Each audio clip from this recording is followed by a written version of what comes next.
এই মুহূর্তে সোনার দাম নিয়ে সবচেয়ে বড় খবর, মধ্যবিত্তের মাথায় হাত। আজ আবারও প্রচুর বেড়ে গেল হলমার্কযুক্ত গহনা সোনার দাম। বর্তমানে একের পর এক রেকর্ড গড়ছে বাংলাদেশ জুয়েলার্স অ্যাসোসিয়েশন বা বাজুস। এর আগে পরপর 3 ধাপে কমানো হয় গহনা সোনার দাম, যা সর্বশেষ প্রতি ভরি সোনার দাম ছিল 1,15,882 টাকা। এরপর 3 দিন যেতে না যেতেই আবারও নতুন করে স্বর্ণের দাম বাড়ানোর ঘোষণা দিয়েছে বাংলাদেশ জুয়েলার্স সমিতির প্রধান অফিস। গত 11 জুন বাজুসের মূল্য নির্ধারণ ও মূল্য পর্যবেক্ষণ সংক্রান্ত স্থায়ী কমিটির চেয়ারম্যান মাসুদুর রহমান সই করা এক সংবাদ বিজ্ঞপ্তিতে দাম বাড়ানোর বিষয়টি জানিয়েছে। তারা বলেছে, স্থানীয় পাইকারি বাজারে পিওর গোল্ড অর্থাৎ তেজাবি স্বর্ণের দাম বৃদ্ধি পেয়েছে। এর ফলে দেশের বাজারেও স্বর্ণের দাম সমন্বয় করা হয়েছে।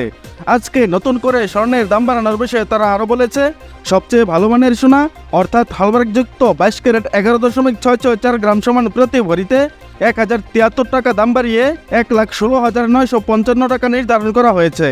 এই দাম গত 12 জুন বুধবার থেকে সমগ্র বাংলাদেশে কার্যকর হয়েছে। গতকাল 22 ক্যারেট প্রতি ভরি সোনার দাম ছিল 1,15,882 টাকা। এছাড়া 21 ক্যারেটে বাড়ানো হয়েছে 1,026 টাকা।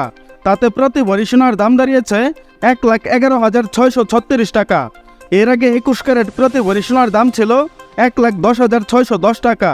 আজ থেকে 18 ক্যারেট সোনার অলংকার বানাতে গেলে খরচ পড়বে 95,691 টাকা, যা প্রতি ভরিতে বেড়েছে 874 টাকা, যা পূর্বের দাম ছিল 94,817 টাকা। এবং ট্রেডিশনাল মেথড অর্থাৎ সনাতন পদ্ধতির স্বর্ণের দাম বাড়ানো হয়েছে 735 টাকা। এতে করে প্রতি ভরি সোনার দাম দাঁড়িয়েছে 79,117 টাকা, যা এর আগে ভরিতে 875 টাকা দাম কমিয়ে 78,382 টাকা নির্ধারণ করেছিল বাজুস। এবং অপরিবর্তিত রয়েছে রূপার দাম। বন্ধুরা, নিয়মিত সোনা ও রূপার বিভিন্ন ডিজাইন এবং বাংলাদেশের বাজারে স্বর্ণের সর্বশেষ আপডেট সবার আগে জানতে আমাদের ইউটিউব চ্যানেলটি সাবস্ক্রাইব করুন এবং পাশে থাকা বেল বাটনটি অল করে দিন। তাছাড়া আপনি ভিডিওটা বাংলাদেশের কোন জেলা থেকে দেখছেন, এছাড়া স্বর্ণের দাম কমানো কিংবা বাড়ানোর বিষয়ে আপনার মূল্যবান মতামতটি অবশ্যই কমেন্টের মাধ্যমে জানিয়ে দিন।